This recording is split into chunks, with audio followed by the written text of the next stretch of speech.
Ang laki ng ahas, oh. Pinamakay nga, oh. Ang laki ng ahas. Ano yung ano? Dapat ano lang.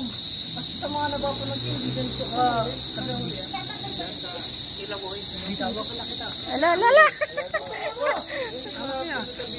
Ang laki. Ganyan lang po. Dami lang. Kaya mo siya. Grabe, oh.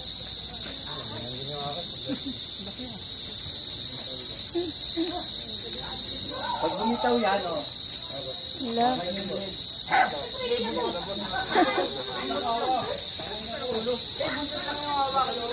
Hindi na siya makahingi. Bakit? Tinatago niya yung ulo niya. Ang dami daw tao. Na-pressure siya. Luluwa talaga to, boy. Lalabas siya. Luluwa to. Luluwa to. Ala, ala, ala, ala, ala. Ala. Diyan sa may ulo. Ang ina lang.